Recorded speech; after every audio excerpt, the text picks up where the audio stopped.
bienvenidos al tercer coloquio de comunicación, series, redes sociales y memes.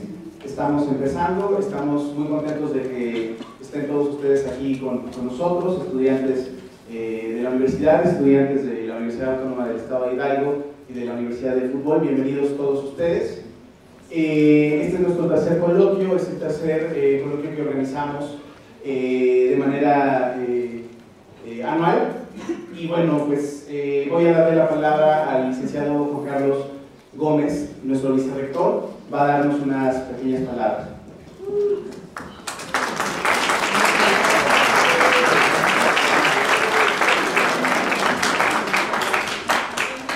Muchas gracias, pues muy buenos días a todos, bienvenidos. Estoy realmente muy contento, sobre todo porque nos podemos encontrar aquí en esta subuniversidad. Como ya lo dijo el doctor Alfonso Macedo, queremos agradecer la presencia de los alumnos de la Universidad Autónoma del Estado de Hidalgo. ¿Dónde están? Que se escuchen.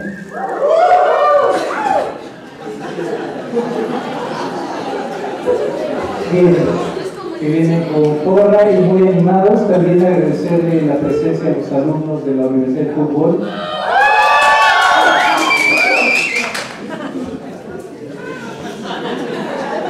Bien, agradecerles su presencia y a las autoridades que les acompañan, porque para nuestra universidad es importante empezar a romper estas lógicas de una sociedad que a veces nos empuja a ser muy individualistas, muy egocentristas. Tenemos que empezar a romper estas barreras entre universidad pública, universidad privada, entre estas posiciones que a veces nos obligan a tomar desde el marketing, desde la venta, desde la competencia. Tenemos que empezar a trabajar desde un sentido mucho más comunitario que nos permita sacar a este estado, a esta ciudad y a este país del lugar en donde de alguna manera todos también lo hemos colocado. Es por eso que nos da mucho gusto recibirlos. Esta es su casa, su universidad. También me gustaría agradecer sobre todo a los invitados, a los ponentes que vienen de la Universidad de La Salle México, de la Universidad de La Salle Bajío, de la Universidad Autónoma de la Ciudad de México. Gracias a ustedes, gracias a ellos, es que podemos tener esta actividad, este coloquio, que nos va a permitir encontrarnos, reflexionar, generar una crítica que se coloque sobre todo detrás de la imagen.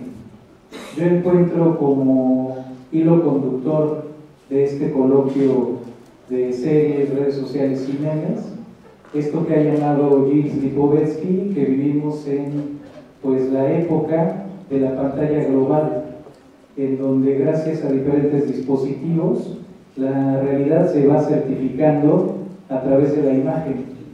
Y me parece importante que este encuentro y desencuentro también, como en todo diálogo, nos permita encontrar qué hay detrás de la imagen, que siempre hay personas, que podemos criticar lo establecido, lo que se nos quiere vender, esta idea que de pronto se nos vende de que las personas no nos podemos encontrar, que hay muchas más diferencias que similitudes, y aunque así lo fuera, esas mismas diferencias de alguna manera nos permiten entender que todos somos valiosos.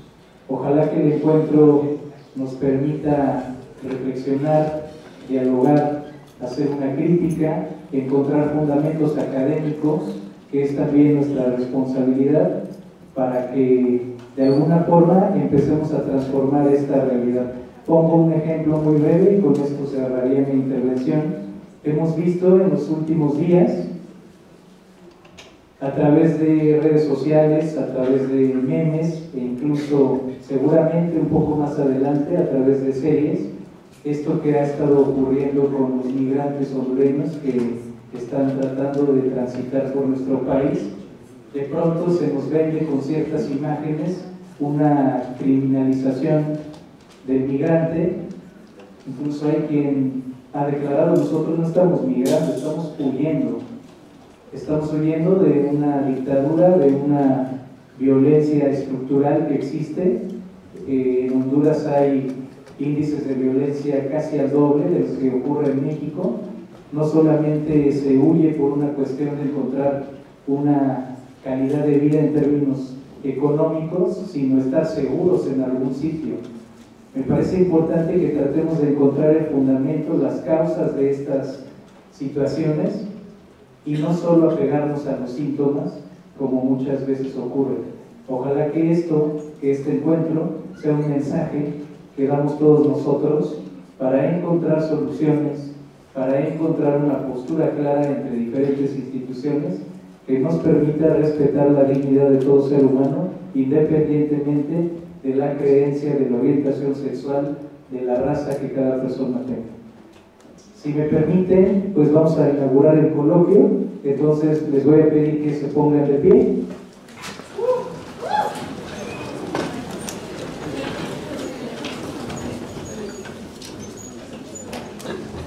Siendo las 9:18 del 25 de octubre de 2018, damos por inaugurado el coloquio de comunicación de la Facultad de Ciencias Humanas, series, redes sociales y memes.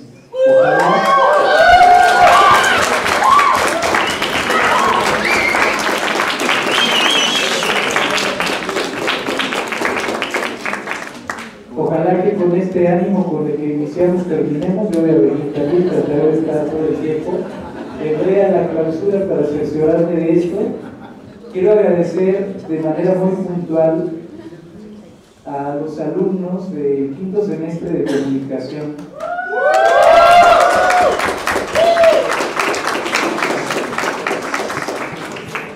Son 9 alumnos que miren todo lo que pueden hacer un grupo unido con sus diferencias, con sus diferentes pensamientos, para convocar a toda una comunidad a unirnos en este diálogo. Ojalá que eso lo podamos reproducir, replicar cada uno de nuestras diferentes instituciones y hagamos diferencia. Muchas gracias. Muchísimas gracias. Pueden tomar asiento. Muchas gracias, amigo vicerrector. Vamos a dar inicio con lo que tienen preparado los chicos de quinto semestre de comunicación. Antes me voy a permitir presentar a la secretaria académica de la Facultad de Ciencias Humanas, de donde justamente se encuentra la carrera de Ciencias de la Comunicación, la licenciada Claudia de la Rosa. Muchas gracias por estar aquí.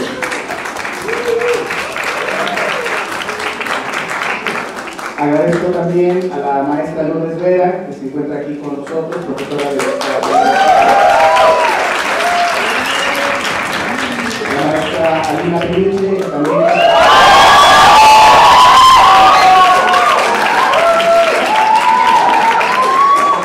Las dos nos han apoyado muchísimo en todo este evento, y bueno, también al profesor Gilberto Ríos, que se encuentra. Bueno, también gracias a todos los profesores de la carrera y a todos los profesores de la universidad que están acompañándonos.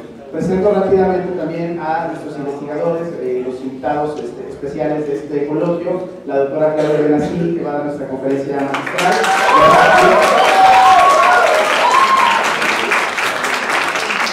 La doctora Dorinda Flores Márquez, de la Universidad de la Salud. Y el doctor Ricardo Bernal Lugo, también de la Universidad de la Y voy a empezar el cargo, y ahora sí le damos la palabra al grupo de comunicación.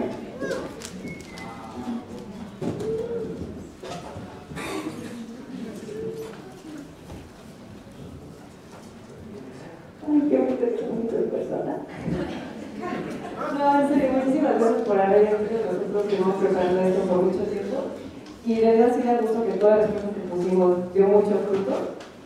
Y pues en serio espero que lo disfruten. Esta vez quisimos cambiar la dinámica de años anteriores para que tanto nosotros como ustedes se la pasen bien y realmente se les quede algo en esa bella camiseta que tienen. Porque al fin y al cabo todo lo que va a haber de las conferencias son cosas que les pueden servir a ustedes y les pueden dar a reflexionar ciertas cosas. Y aunque para nosotros nos parezca muy normal, siempre hay que ver un poco más allá de la carcasa, experiencia y aunque esté la risa de jiji, ojo, hay que también reflexionar un poco las cosas y yo creo que este es un espacio adecuado para eso. Entonces, yo creo que ya hay que iniciar esta aventura.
Disculpe, se me olvidó, pero soy el conductor del tercer coloquio de comunicación 2018. ¿No me ve la propaganda? Disculpe, joven, no lo puedo dejar pasar, necesito su credencial. En serio, ya muy tarde, por favor. No, lo lamento, joven, no puedo.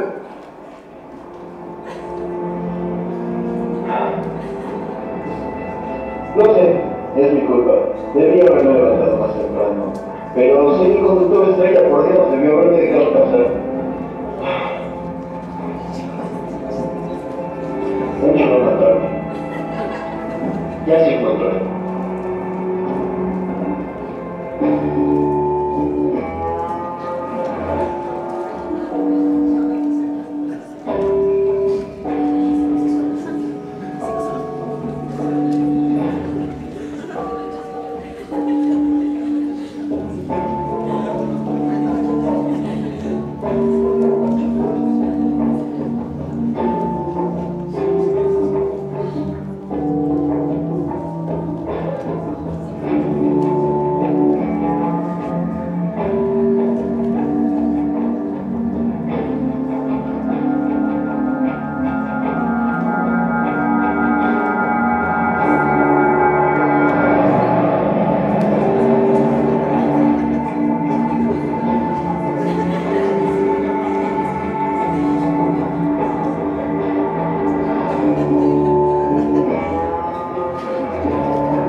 ¿Se encuentra bien? Tengo su pantalón, señor.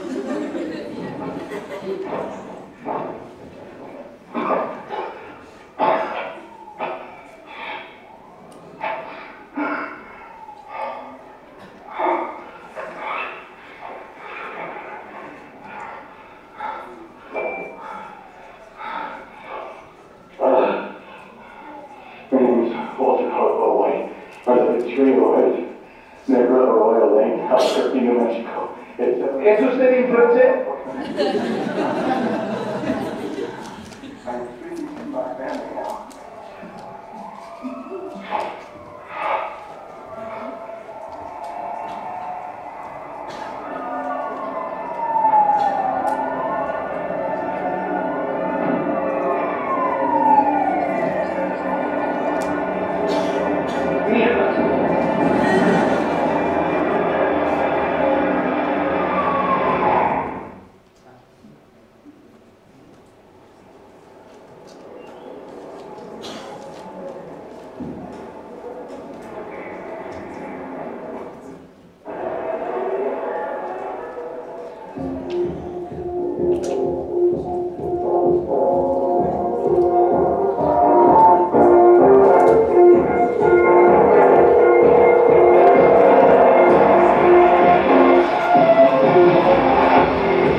La verdad es que nos sentimos muy contentos los alumnos y a nombre de toda la comunidad de la Universidad La Salle Pachuca nos sentimos muy contentos de que estén varias universidades aquí compartiendo con nosotros este momento, este día.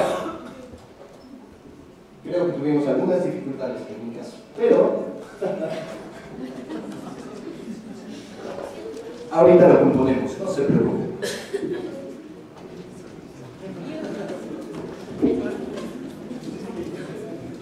Bueno, en la mesa de aquí adelante tenemos algunos ponentes. Agradecemos mucho al profesor Poncho también que nos da la oportunidad de hacer esto posible de alguna forma, a la facultad también, a todos los presentes. Y más que nada ustedes, el aplauso se lo llevan ustedes por favor, porque ustedes son los que hacen esto posible.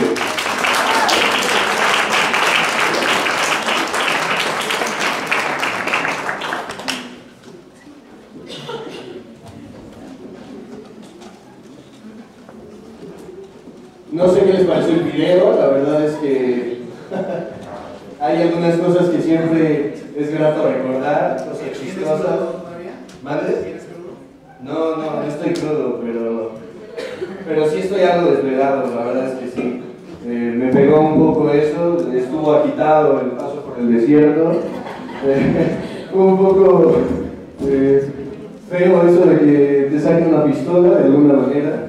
Pero aquí estamos, sí, con un poquito de sudor y todo, cansados. Pero uno tiene que hacer lo que tiene que hacer y uno tiene que cumplir, ¿no?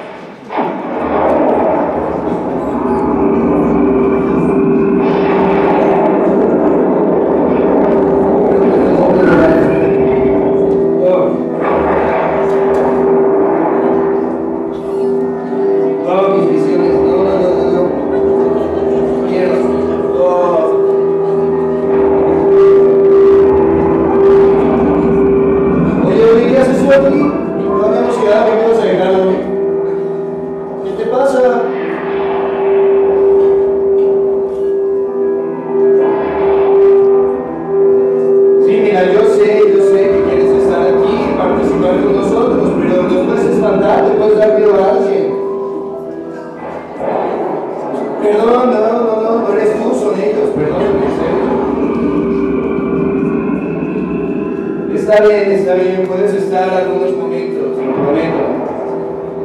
¿Contento? Sí, está bien. También puedes participar en los concursos con ellos, no te preocupes. ¿Ya? Ok, fotos también, te puedes tomar fotos con ellos si quieres. ¿Contento? Ok, gracias. ¿Puedo continuar con esto?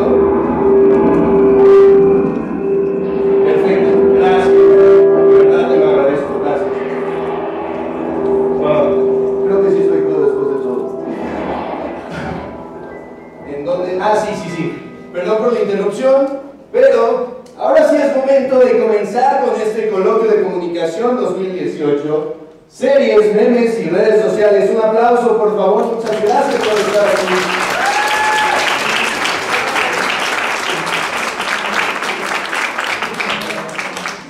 Ahora sí concederé el micrófono para la primera mesa.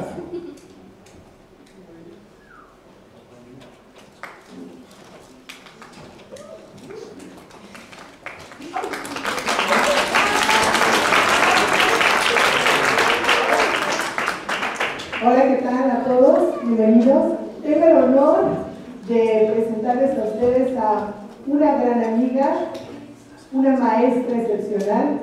Fue mi maestra cuando yo estudié la licenciatura y ahora está en La Salle, México. Ella es la doctora Claudia Benassini Félix, quien nos va a presentar la conferencia magistral de este día. Un aplauso, por favor.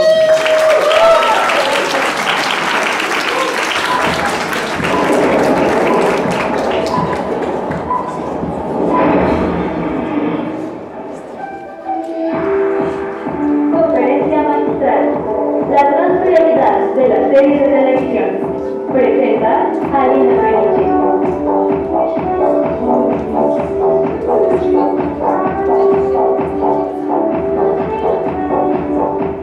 Claudia Benassini Félix es doctora en Antropología Social por la Universidad Iberoamericana, profesora e investigadora en la Facultad Mexicana de Arquitectura, Diseño y Comunicación de la Universidad La Salle. Líder del Grupo de Investigación, Desarrollo e Innovación en la Alfabetización Digital, Transmedialidad y Gestión de Conocimiento. Ha investigado la evolución de los medios de comunicación, particularmente prensa y televisión, desde sus lógicas de producción, géneros, hasta los nuevos procesos caracterizados por la convergencia, la transmedialidad y el fenómeno multipantalla. Actualmente, trabaja también en el seguimiento de los medios digitales en el proceso electoral en México, desde la red de observatorios de medios. Bienvenida Claudia Benassini a la Universidad La Salle Pachuca. Brindémosle un fuerte aplauso.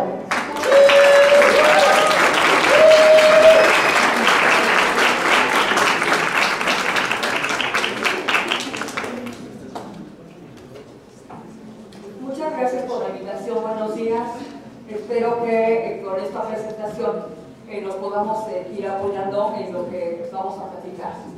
El trabajo se titula La transmedialidad en las series de televisión y tiene como objetivo presentarles un panorama sobre esto, y la idea sería también que a lo largo de estos 2 días también ustedes puedan ir completando esta visión. Las series de televisión son producto de lo que se llama la neotelevisión. Aquí tendríamos las 3 etapas. Las 2 primeras trabajadas, desarrolladas por Humberto Eco, que corresponden a las etapas de la televisión entre 1960 y 1980. La tercera etapa, que como ven ustedes es la que tiene menor espacio, dice que pone el acento en la gente común, lo que motiva ese tipo de relato es la identificación. Ustedes seguramente se acuerdan de los reality shows, por ejemplo, que tenían esta característica de poner el acento en la gente común. Pero para ver qué es lo que algo más sobre hipertelevisión, vamos a ver lo que nos dice Carlos Escolar.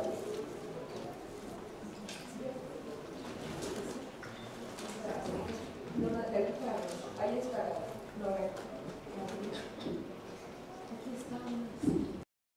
Sí, sí.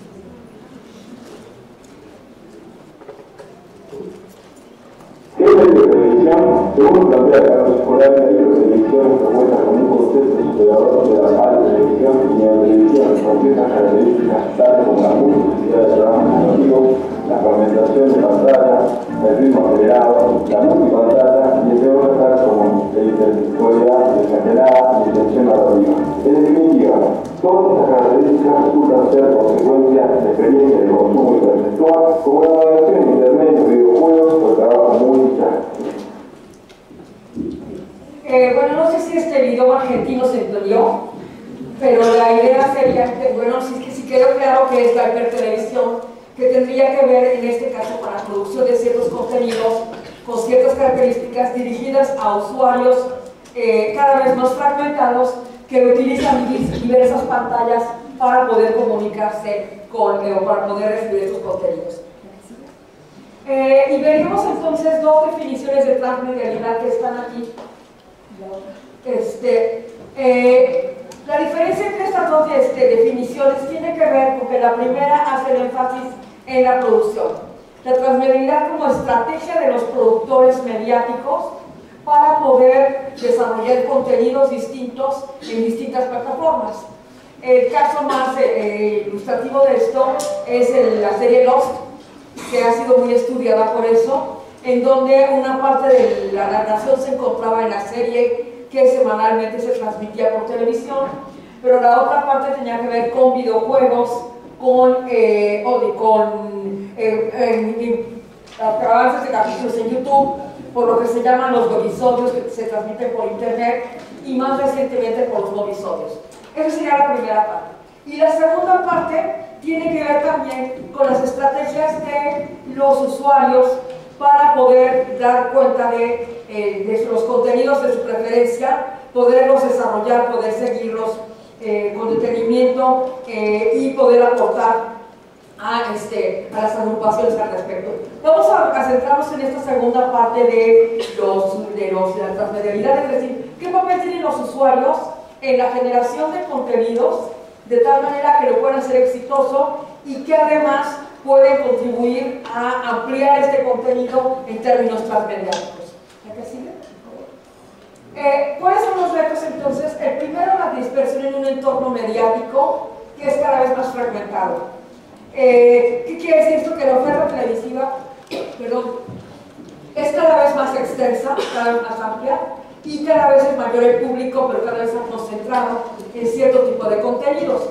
Ese sería el primero. El segundo sería, por otra parte, la posibilidad de los públicos que quieren crear sus propios contenidos, participar de la producción mediática y entonces en un ambiente en que es mucho más económico producir, pero que también quieren entonces tener presencia en los contenidos de los medios. Sí. Lo que vamos a escuchar ahorita es la canción de entrada de la serie Hill Street Blues. Ustedes ni estaban en planes cuando esto fue 1981, fue una serie de televisión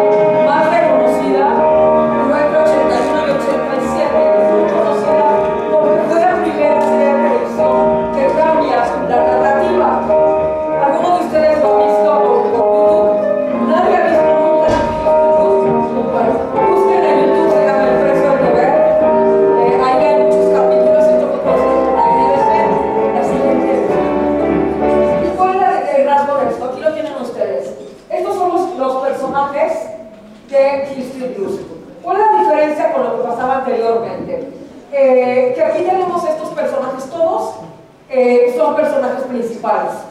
No hay ninguno que sea más importante que el otro. Todos tienen vidas que son relatadas en la serie y que además son mucho más importantes que lo que pasa en la estación de policía de San Francisco, en donde se ubica Hill Street Blues. Entonces esto hace que sea un cambio cualitativo muy importante en términos de la narrativa y en términos de la presentación de los personajes y del manejo de los mismos. Hill Street Blues dura aproximadamente 6 años al aire y es la primera serie de televisión además que recibe reconocimientos en términos de premios. Antes la televisión no se premiaba, la televisión es solamente para públicos digamos de segunda en relación con el cine. A partir de este momento la televisión empieza a adquirir un papel muy importante en términos de contenidos, en términos de intereses de las audiencias y en términos también de los públicos a los que se va a dirigir. Aquí tendríamos entonces otros ejemplos. Esposas desesperadas y la vieron. Sí. Y estación de emergencia, ¿la vieron o no? ¿La que sigue? Los Sopranos. ¿Quién dijo no? Y finalmente tendríamos aquí como otra muestra la CSI. Estas series son producidas por televisión por cable, particularmente Los Sopranos por HBO. Quienes tienen HBO en sus sistemas por cable podrán identificar que sería el primer canal de televisión, la primera televisora que busca distinguirse del resto de la televisión misma. Se vende bajo el lema de no es televisión, es HBO. Y es el primer canal de televisión por cable que cobra una suscripción adicional a los usuarios que quieren ver sus contenidos. Ese es, digamos, el sello distintivo de HBO. Los Sopranos es uno de los ejemplos más importantes, pero hay otros, el cable, por ejemplo, más recientemente La Sucesión, lo de Leftovers, etcétera, que tienen que ver con una calidad de contenidos que ellos consideran que sería superior a lo que se transmite por el resto de la televisión. Sin embargo, podríamos ver que los ejemplos que pusimos antes, Esposas Desesperadas, el cuarto de emergencia y CSI, también tienen contenidos similares de calidad similar, pero son transmitidas también por los canales de televisión abierta en Estados Unidos. Nosotros podemos verlos por televisión de paga, por cable, pero digamos que al final de cuentas es un contenido similar. ¿Sí? ¿Qué quiere decir esto del carácter coral de las series? Se refiere a la cantidad de personajes que están inmersos. Entonces, si ustedes pueden ver una serie de televisión antes de lo que decíamos de Hill Street Blues y lo que está pasando ahorita, se van a encontrar que hay una gran variedad de tramas en relación a lo que sucedía en la época anterior a las series. Hay una serie de tramas que entonces muestra la dificultad que tiene la elaboración de los guiones. Es la parte más complicada de la producción de las series. ¿La que sigue? Distintos momentos de importancia según los personajes. Ustedes podrán decirme si coinciden o no con la experiencia de series que ustedes han tenido. Pero al final de cuentas también es que muchas veces una de las características más importantes es que demanda atención del espectador. O sea, no es como antes que podemos decir, hacemos muchas actividades y además podemos ver la televisión, sino que realmente el dar seguimiento a algunas de estas series nos exige mucha más atención que el tipo de contenidos, digamos, diferentes. Y finalmente, no hay un protagonista único. Todos los personajes son igualmente importantes y cada uno de ellos tiene un aporte significativo a la narración y al desarrollo de la trama. ¿Cuáles son aquí las principales productoras? Aquí les puse algunos ejemplos para que vieran, bueno, HBO, que es la más identificada, AMC, que era un canal de televisión que hasta el año 2000 se dedicaba a transmitir películas viejas de televisión. En el año 2000 cambia su formato y cambia por producciones propias, y aquí tendríamos algunas de ellas. Supongo que de estas jóvenes sí las conocen, ¿no? ¿Algunas las han visto? Sí. Ok, ahorita vamos a ver. Y por televisión abierta, bueno, está el ala oeste, que produce la NBC, La anatomía de Grey en ABC y otras muchas que podemos también encontrar en este momento disponibles a través de los sistemas de OTT de televisión. Después, pues, a principios de esta década viene Netflix. ¿Qué fue Netflix inicialmente? Un sistema de renta de películas y de series de televisión que trató de competir con Blockbuster. ¿Cuáles eran las diferencias entre Netflix y Blockbuster? ¿Alguien sabe? A ver. En primera, que tú podías elegir el contenido que querías ver desde tu casa. Ajá, ¿qué más? Servicio de... Bueno, es una plataforma digital. Pero sí, servicio te lo llevaban a tu casa. O tenías otro sistema de entrega diferente al de Blockbuster, ¿qué más? Y desde luego las características de los contenidos.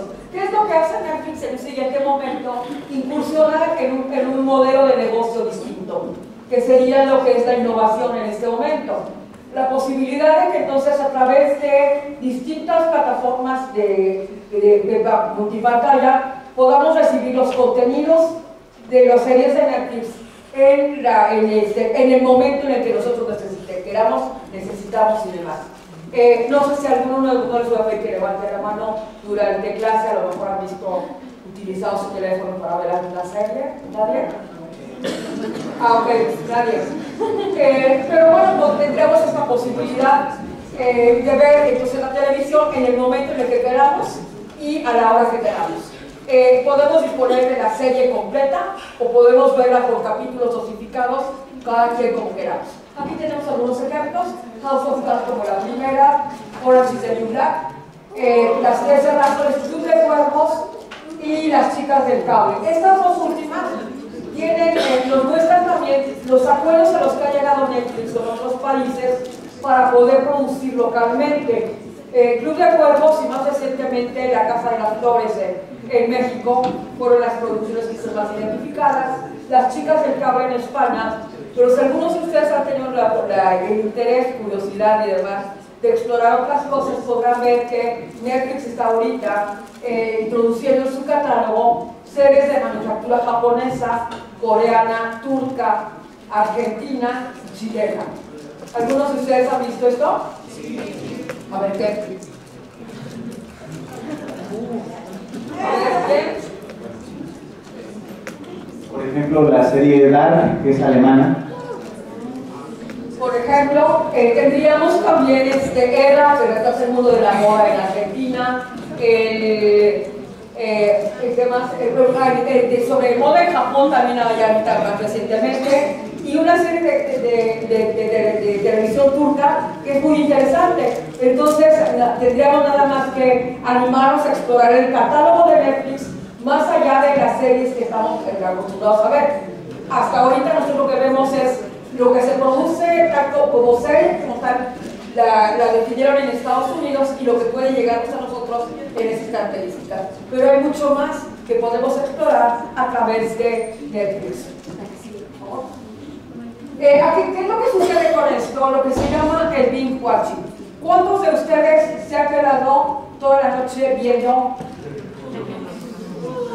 la temporada de la serie? ¿Nadie? Ok, perfecto. Ahorita platicamos de la experiencia. ¿Qué quieres? Esto no es nuevo. Seguramente ustedes, insisto, no estaban ni planeados. Pero cuando empezaron las videocaseteras y los videoclubs, entonces la gente alquilaba sus películas, 4 o 5 películas, se iba a su casa a verlas y podía hacerlo también seguido. Decía, vete a hacer toda la noche viendo las películas de su interés, de su preferencia.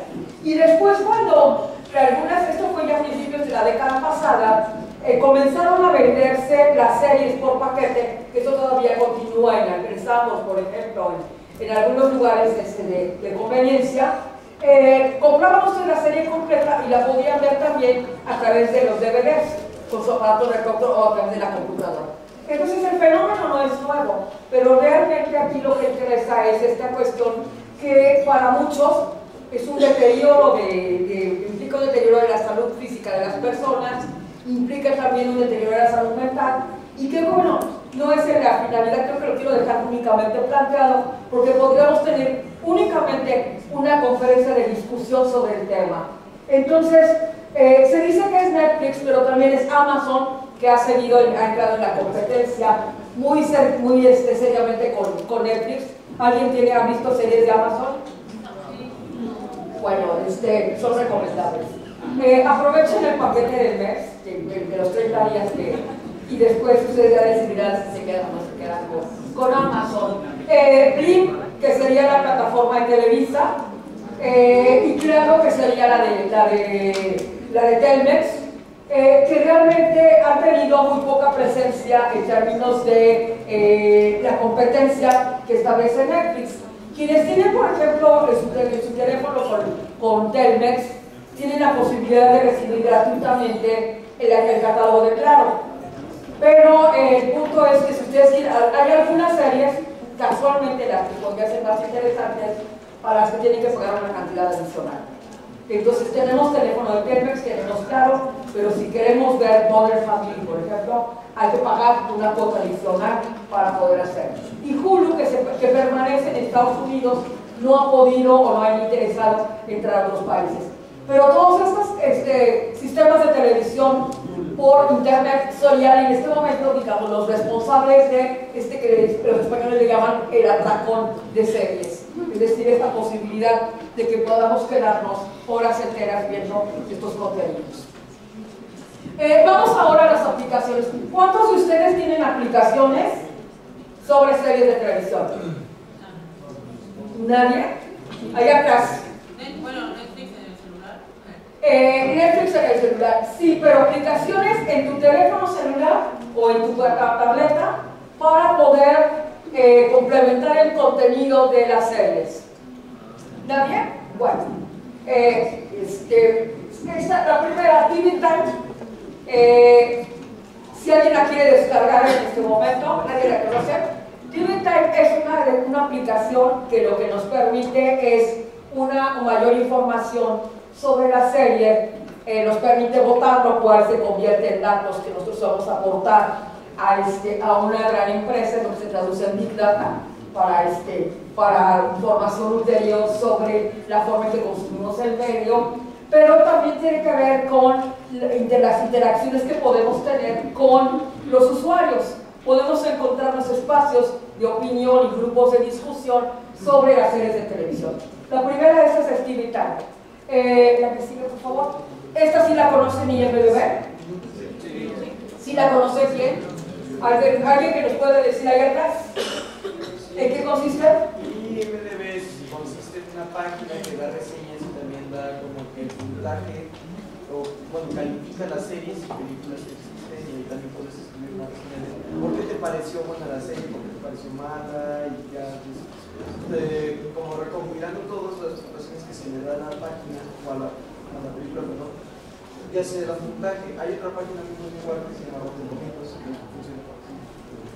Y IMDb es además la más importante base de datos sobre películas y series de televisión a nivel mundial. Ustedes a través de IMDb pueden tener acceso. Esto lo tienen también en su computadora de escritorio. No es una aplicación solamente para teléfonos o para tabletas. Les proporciona información que tiene que ver con el contenido y con, digamos, el éxito. Just Watch, tampoco la conocen. Just Watch lo que permite es la posibilidad de que ustedes sepan en dónde pueden ver una determinada serie. A través de qué canales de televisión por cable, pueden ver una determinada serie. Si les dice Just Watch que no hay manera de ver, quiere decir que no está disponible, por lo menos por el momento. Y tendríamos después Dive, que es la última, que tiene que ver también con esta información que nos proporcionan sobre las series de televisión, pero que nos permite, insisto, interactuar con los usuarios, que eso también tiene su importancia para muchos casos. Un punto sobre esto: si alguno de ustedes piensa descargar aplicaciones de este tipo, fíjense por favor en las puntuaciones, que nunca lo hacemos. Cuando las aplicaciones tienen puntuaciones de 4 puntos para abajo. Hay que ver cuáles son los comentarios que tienen las personas que ya las han utilizado, porque tiene que ver entonces cosas que son aplicaciones que suelen ser deficientes. Estos niveles que estoy poniendo, salvo DAI, las otras están recomendadas muy altamente por los mismos usuarios. Entonces, si les interesan las series de televisión, es un espacio interesante para poder compartirlo. Vamos a la siguiente. Y aquí vamos a entrar al último punto que tiene que ver con la transmedialidad. Habíamos dicho que el caso de Lost era el más estudiado en términos de, cómo se habían ampliado los contenidos. Yo les traigo el caso de Walking Dead. ¿Vieron de Walking Dead? Sí. Aunque no sea toda, pero sí lo vieron. ¿Por qué les traigo este caso? Porque la primera noción que tenemos del tema fue en 1936. En 1936 se filmó una película que se llamaba justamente Walking Dead, que se tradujo al español como Los Muertos Vivientes. Es el original, ¿no? Pero Los Muertos Vivientes no tienen, por ejemplo, el canal 11 en su catálogo, por si alguien quiere saber el antecedente. Sin embargo, The Walking Dead no llegó a transmedializarse hasta que alcanzó el estatus de serie de televisión. Y ahí empezó, entonces ustedes lo pueden ver aquí, un poco la evolución de los contenidos. Cómo pasamos de la televisión a la historieta, a las películas, a los websodios y a la posibilidad también incluso de la interacción multipantalla de la que hablaba Carlos Escolari al principio de esta presentación. Pero tendríamos además también cómo se ve como un éxito transmedia, es decir, cómo entonces también toda esta planeación de los contenidos, esta primera parte tiene que ver con la productora, que en este caso es AMC. Es decir, producir contenidos distintos, dirigidos a distintos usuarios en distintos momentos y pantallas, pero también con la posibilidad de incorporar a los usuarios en este fenómeno para que sirvan como mediadores entre los contenidos mismos de la serie y el público en general. Esta cuestión, esta participación, que yo les dije al principio que trabajaríamos muy poco con ella, más con la participación de los usuarios, ha sido muy cuestionada, porque si bien se considera que abre un espacio importante para que los interesados puedan producir sus propios contenidos, lo cierto es que hay varias cosas. Primero, lo hacen gratis, en todos lados. No solamente, en cualquier lado ustedes quieran saber, es gratis, no tiene ningún reconocimiento de ningún tipo. Y el segundo problema, que es mucho más importante, tiene que ver con los derechos. O sea, ¿cómo hacemos para recuperar ciertos contenidos y no meternos en problemas de derechos con las grandes productoras? De hecho, hay mucha gente en este momento que plantea, también sería un asunto que yo les dejo planteado, pero que es un debate que tendría que ver transdisciplinar. Porque dice, ahorita los derechos es lo de menos. Entonces un abogado puede decirnos que no, que los derechos siguen siendo muy importantes y que sigue siendo además un delito el que nosotros tomemos algunos contenidos sin la autorización previa de las personas que lo produjeron. Entonces tendríamos esta segunda, después la siguiente, que sería otra forma de presentación de Walking Dead. Los webisodios, ¿alguien los ha visto? También los pueden ver. ¿Quién dijo sí? Alguien dijo sí, pero ya decidió que no. Y finalmente de este lado tenemos la historieta. Entonces tendríamos como, efectivamente es un éxito transmedia, pero ahora vamos a ver la otra parte, que sería la parte de cómo están participando. Aquí tienen un bloguero, Robert Kirkman, que hace su propia visión transmedia sobre lo que sería The Walking Dead. Su propia descripción. ¿Ok? Aquí tendríamos esta forma de creación, que sería a partir de la misma serie. Y si ustedes ven, lo que muestra es un gran conocimiento de la serie, primero, y segundo, no toca nada que tenga que ver con derechos, con cuestiones legales. Entonces a mí me parece que esto, yo selecciono esta información porque me parece que es muy ilustrativa de lo que podemos hacer sin necesariamente tener que meternos con los derechos, sino mostrar la creatividad a partir de otros elementos, ¿ok? Este sería una. Después, la siguiente, lo que se llaman los wikis. Ya los wikis están fuera de uso, pero se utilizaron mucho durante la década pasada, que también son formas a través de la actividad de un grupo de usuarios puede hacer trabajo colaborativo en ciertos espacios. Las series de televisión fueron uno de los espacios más seleccionados para poder trabajar wikis.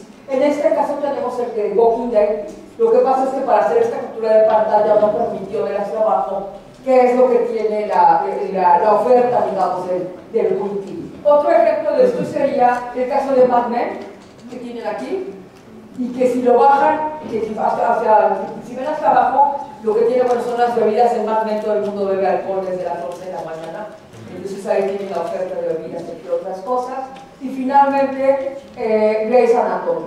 Ahí ustedes pueden ver cómo lo que aparece es los episodios, pero también ahí te dice cuántas personas participan, cuántas notas tienen y cuántos contenidos.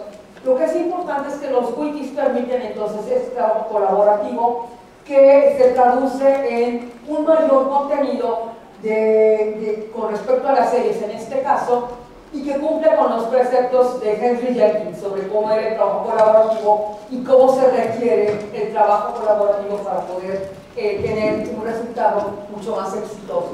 Henry Jenkins, entre paréntesis, sería de los más críticos en este momento del papel de las televisoras con respecto a la participación de los usuarios, considerando que además de todo esto no se les da reconocimiento cuando muchas veces los usuarios participan en la misma extensión de los contenidos. Es decir, las ideas de los usuarios muchas veces son tomadas en cuenta para poder ampliar los contenidos. ¿Me siguen? Aquí lo que tenemos es un ejemplo de mashup. ¿Saben lo que es un mashup? ¿Sí? No. ¿Quién dijo no? Ok, el mashup es una selección de contenidos que suele incluir audio, en este caso no las tiene, que da como resultado un trabajo final que es distinto a lo que las partes que lo están integrando. Si ustedes pueden ver, aquí están los personajes del Walking Dead, pero está Don Gato y están otros personajes de mundos animados.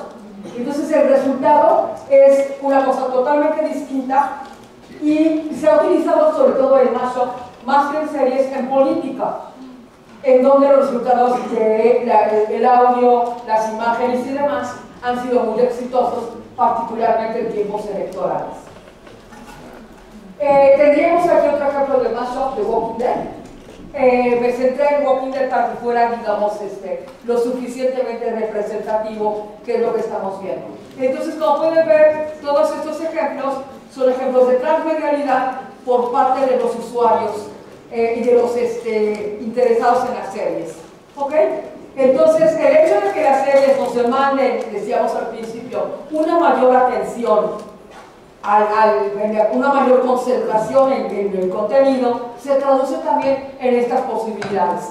Los usuarios tienen, entre ellos también, una serie de principios que tienen que respetar para poder participar en esto.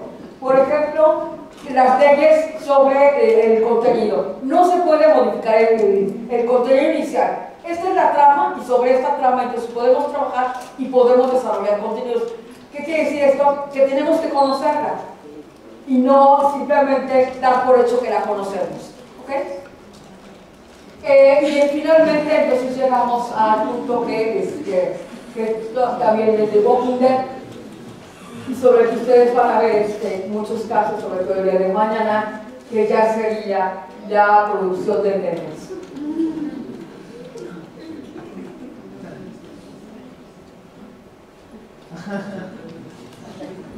Entonces, para muchos los memes serían una de las muchas creaciones de los usuarios con respecto a las series de televisión.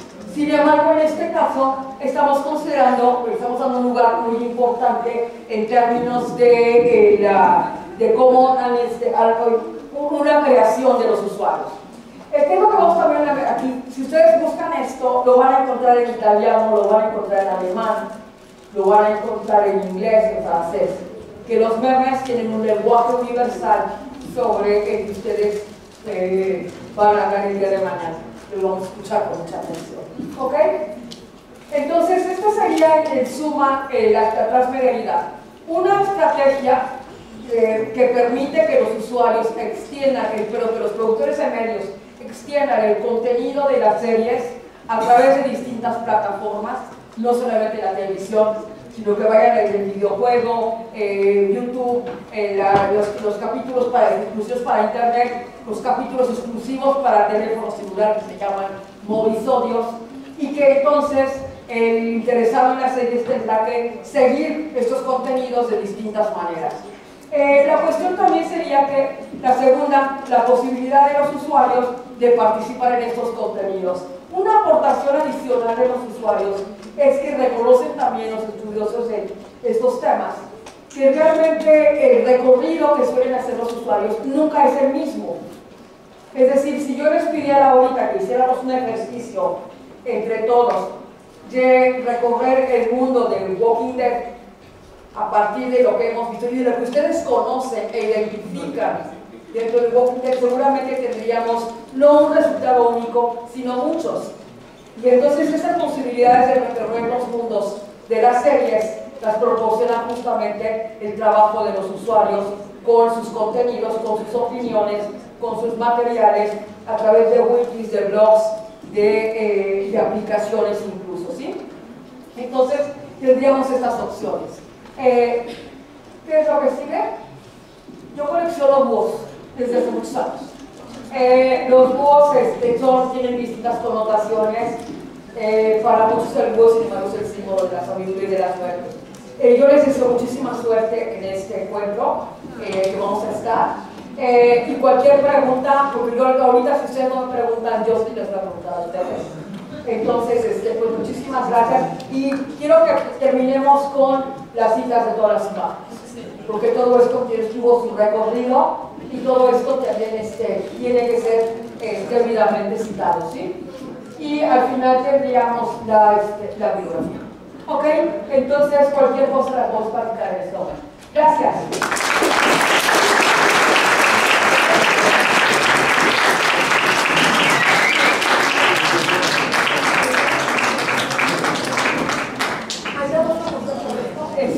Se queda la presentación, la pueden bajar. Se queda la presentación por si a alguien le interesa. Aquí la pueden utilizar, ¿sí? Chicos, vamos a hacer una dinámica. Nos va a hacer el favor de hacer 3 preguntas y quien responda correctamente se va a llevar un premio, ¿vale? Así que pónganse listos. 3 preguntas. 3 preguntas. Díganme rápidamente, ¿la primera serie que vieron? Breaking Bad. ¿Quién más? Aquí ya hay uno. ¿Ok? La nacionalidad de las series que están viendo.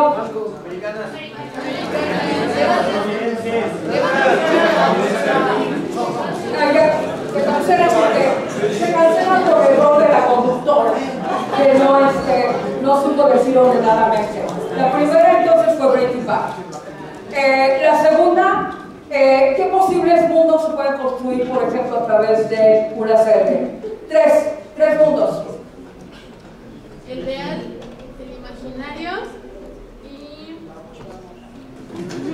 surreal, algo así, ¿podría ser?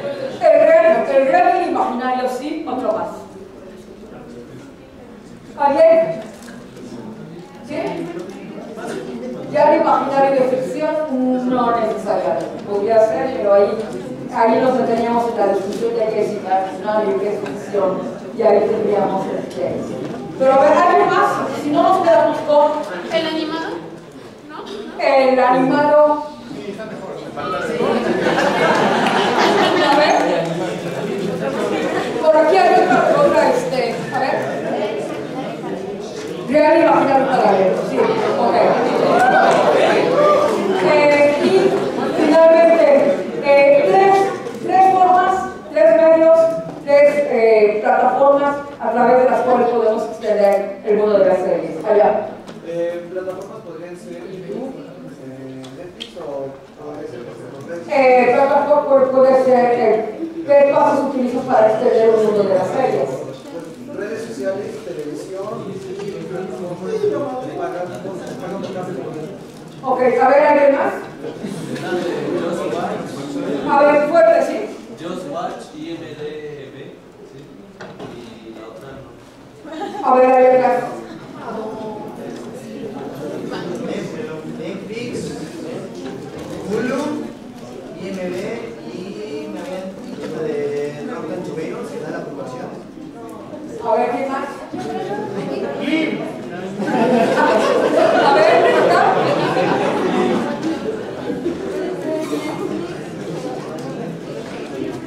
Bueno, puede ser Netflix, Blim y Amazon.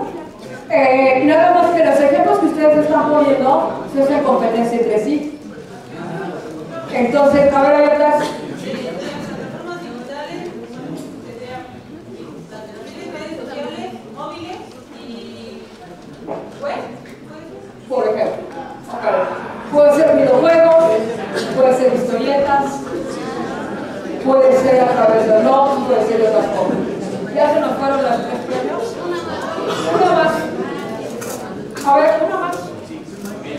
La pregunta, a ver. Algo rápidamente. A ver, el director de una serie o el creador de una serie, la que sea. Allá. ¿Otra vez? Ok, bueno, sí, como creador, creo que sí vale.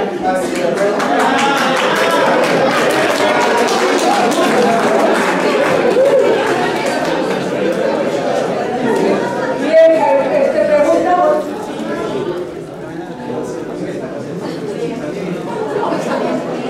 Gracias, doctora. Mi pregunta es, ¿cuáles son los retos que tenemos los comunicólogos ante esta cuestión de la transmedia? ¿Cuáles serían esos retos? Desde la perspectiva de la producción, tenemos esta posibilidad de ampliar los puntos que es muy importante. Que yo podía escuchar a Noah, un amigo de nosotros, Jorge Hidalgo, hablar sobre esto en un evento. Y él decía que para las empresas de televisión esto resulta cada vez más costoso, porque tenía que ver con estrategias de distintos tipos, no solamente de mercado, no solamente de esta extensión de los fondos, sino cosas muy simples. Ya nos platicaba, por ejemplo, que cuando hablaron con Televisa sobre esto, Televisa les dijeron es que nosotros no podemos ver a nuestro director de información, de nuestro director de espectáculos sentarse a ver un contenido. Entonces, bueno, ahí está parte de los retos. Para los usuarios, muchos, pero tiene que ver también con esta posibilidad de ir ampliando estos universos. Ahora, la estrategia transmedia para muchos puede ser pasajera en términos de estrategia de producción, pero en términos de cómo los mismos usuarios seriéfilos, dicen por ahí, pero también pueden ser los aficionados al deporte o a otro tipo de intereses de este tipo, sí pueden pensar en una ampliación de contenidos de manera infinita. Nosotros en el grupo de investigación lo que hacemos es, por una parte, analizar la transmedialidad, porque la transmedialidad teóricamente no tiene muchas posibilidades de construcción teórica más allá de esos planteamientos que son serios, están bien y demás. El punto es cómo son las experiencias de las mismas personas a propósito de ciertos espacios determinados, como puede ser las series, como puede ser, por ejemplo, el caso de la moda, que estamos queriendo incursionar ahí, el deporte, la información, para también salir donde nosotros estamos. Y ahí es donde entonces el reto sería cómo podemos construir conocimientos sobre esto, pero son prácticas de usuarios que pueden ser mucho más interesantes que una estrategia que lo podemos repetir varias veces, ¿no? ¿Alguien más?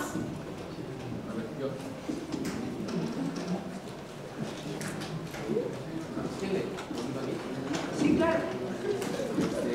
Desde el punto de vista, ¿cuál creo usted que sea como la manera correcta de hacer transmedia para los creadores de contenido? Es decir, crear una historia, una trama e irla fragmentando en estas diversas plataformas, ya sean digitales o editoriales como las historietas, o la literatura, o el radio, o el cine, o la televisión, fragmentarla e irla distribuyendo para que el usuario arme este rompecabezas mediático o partir de una plataforma ya en cine y a partir de ahí ir creando como universos distintos o paralelos para nutrir la historia. Cualquiera de las que tú estás diciendo es procedente. Aquí lo que sucede es que tiene que ser una estrategia pensada como tal. No es nada más esto de irlo ampliando a ver qué va saliendo, que en algunos casos se ha sucedido así, pero muy pocas veces, muy poco. Porque realmente, por ejemplo, las series, digamos, estas de HBO, realmente tienen hay muy poco interés por parte de los grupos de comunidades grandes de usuarios en expandirlas. Ahí la cuestión sería cuáles son las series que por sus características permiten esta expansión. Y sí veríamos como, por ejemplo, lo que tiene que ver con los zombies, la ciencia ficción y demás, son temas que naturalmente se van expandiendo. Y que entonces, pero son pensados como tales estratégicamente desde el principio por las mismas productoras de televisión. Por eso yo les decía, The Walking Dead, la primera, que es 1936, después hay por ahí de los 50, pero realmente hasta que se hace serie de televisión es cuando estratégicamente se ve la idea de poder ampliarla y desarrollarla en términos de mundos posibles. ¿Sí? Ahora, en términos de producción, por ejemplo, ustedes, alumnos de comunicación que están viendo producción de televisión, producción de radio, el radio es mucho más complicado hacerlo, pero desde luego que ya podrían empezar a pensar en distintas estrategias a desarrollar a partir de sus contenidos. Entonces, bueno, a lo mejor no está el interés de la materia es producción de televisión, pero sí, bueno, desarrollaría a lo mejor un videojuego que tuviera estas características, por ejemplo. ¿Sí? Por eso decía que las dos que tú estás considerando son igualmente pertinentes. ¿Okay? ¿Alguien más? Ah, perdón. ¿Usted por qué cree que las nuevas series que se están generando no brindan esta transmedialidad, teniendo, digamos, como precedente todos los productos que tan solo los fanáticos crean, generando este mismo universo?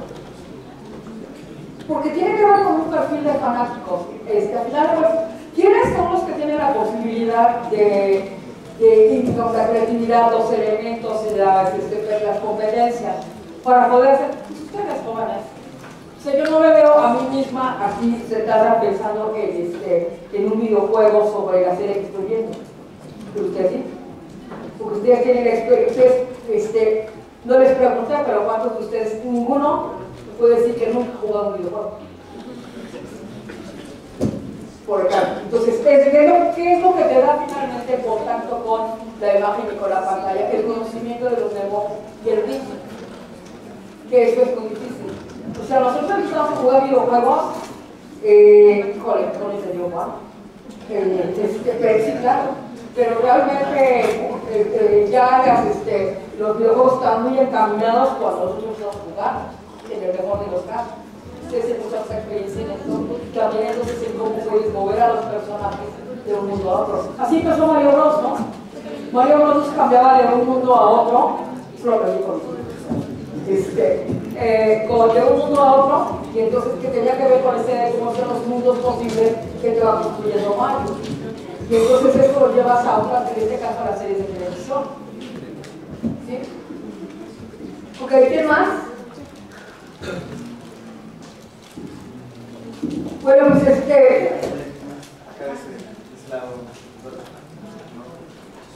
historia de las aplicaciones, de verdad. Si quieren hablar, no vean.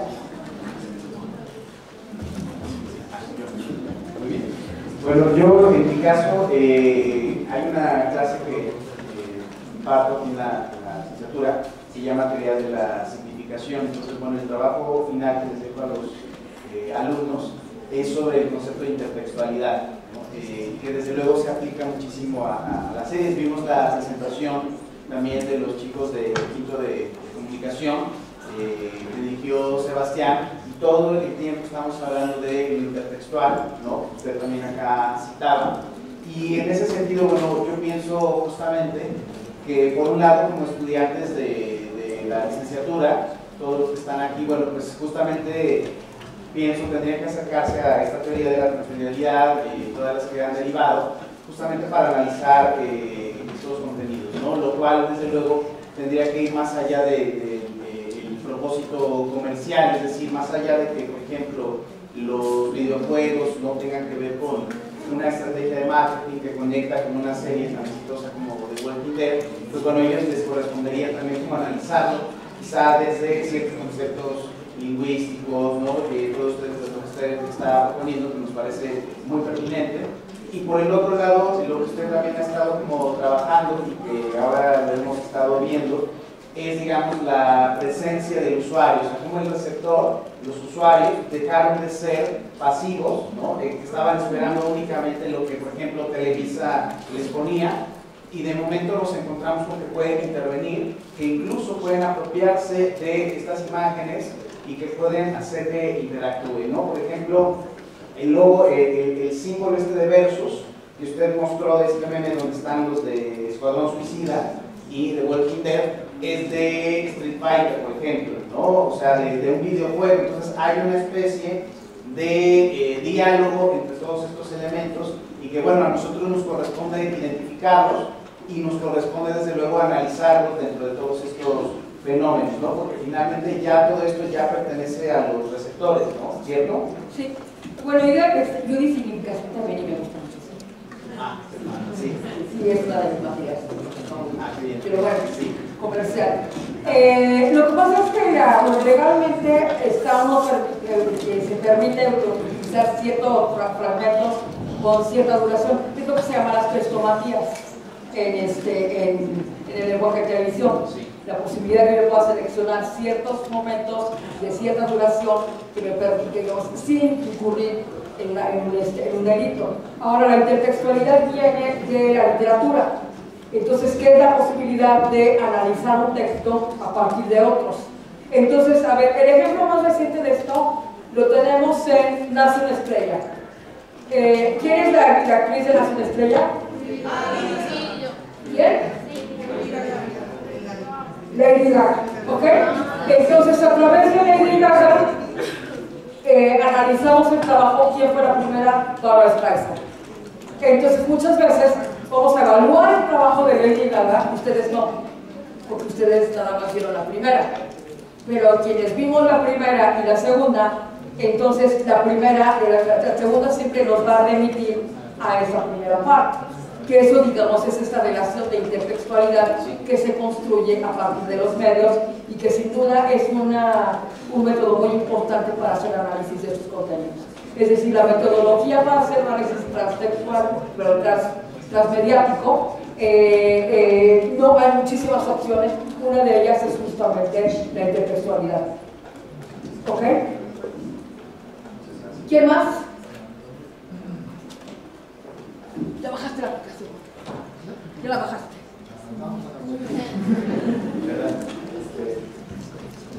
¿Realmente considera rentable que los contenidos sean menos codificados y que tengan ¿Menos qué? codificados, que tengan una cierta complejidad? ¿Considera que sean rentables en la cuestión de series?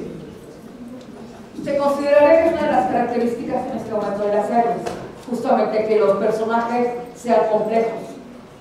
Que sean difíciles de descifrar y que tengan, digamos, una personalidad bien construida. Entonces esto ha hecho que realmente las productoras inviertan cantidades muy importantes en el guión. ¿Qué es lo que nos pasa en México? Justamente al revés. Aquí lo que menos invierte es en el guión. Entonces ustedes ven que pues, mi marido tiene familia y ahora mi marido tiene otra familia. Qué originales, ¿no? Entonces, es que la primera fue muy exitosa, pues acabó la segunda parte, ¿no? Pero, entonces, ¿cuántos personajes hay? ¿20? Sí.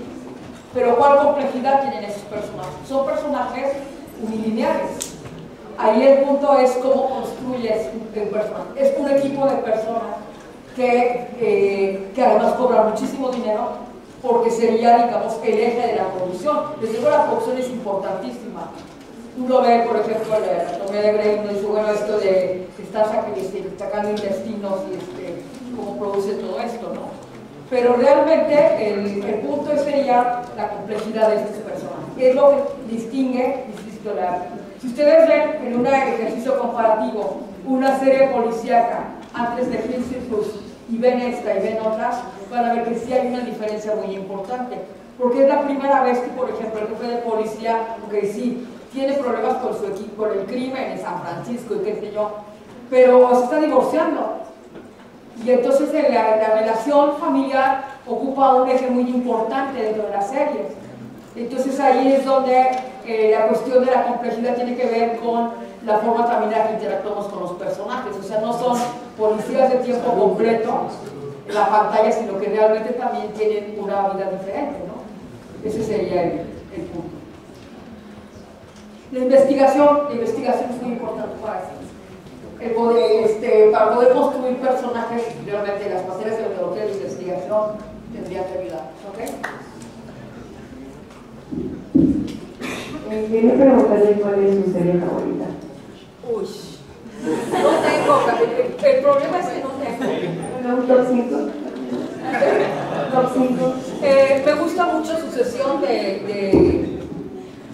me gusta mucho Sucesión de HBO, que vamos a segunda temporada, porque además tiene que ver con esto del ambiente de los medios, que es, no sé si ya la vieron, es muy recomendable. Las películas y las series no se cuentan, porque si no, sí, porque no tiene sentido contar, ya te platiqué el final, pero realmente es un imperio mediático. Que bueno, ya habíamos visto esto en algunos momentos, por ejemplo en Dinastía, la primera versión también era un imperio de medios.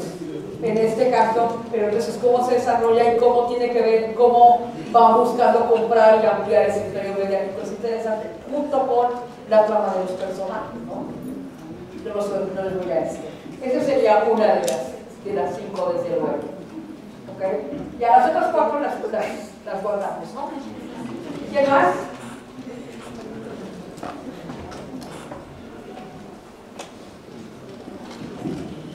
Bueno, buenos días. Bueno, yo creo que analizando todo el contexto, los últimos 30 años hemos visto ya una juventud un poco más liberal, y creo que si analizamos el contenido que últimamente estamos saliendo en series, películas, vemos que se tocan temas más que antes no se tocaban, por ejemplo, lo que es la homosexualidad, ese tipo de temas. Entonces, ¿usted cree que los medios influyen en las masas o las masas influyen a los medios? Porque la homosexualidad siempre ha estado ahí, solo que últimamente se le ha dado más difusión y así temas que ya no están de tabú. Entonces, ¿usted qué considera? Bueno, ya no hablamos de masas, hablamos de públicos diversos, heterogéneos, que es como un primer punto. Hace muchos años se planteaba que la televisión era el medio más conservador que existía.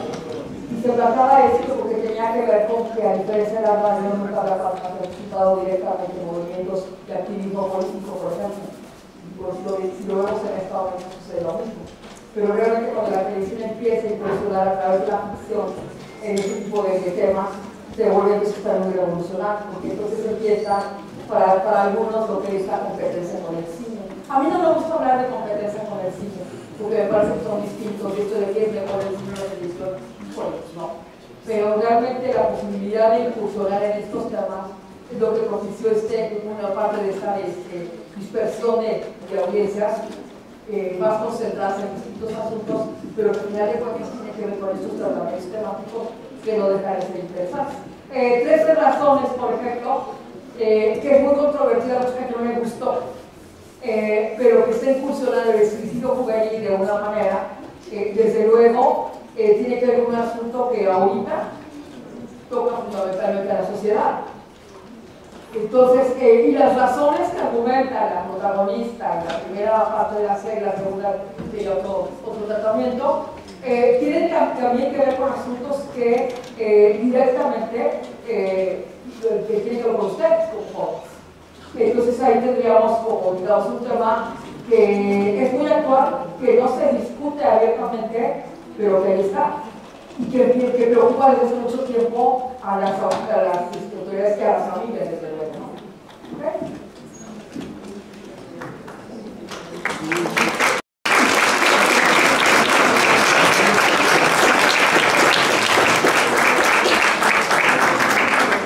Bueno, pues la Universidad La Salle Pachuca, la Facultad de Ciencias Humanas, otorga la presente constancia a la doctora Claudia Benefín Félix por impartir la conferencia magistral La transmedialidad de las series de televisión y sin marcarse nuestro director del licenciado Diego José Martínez Bello.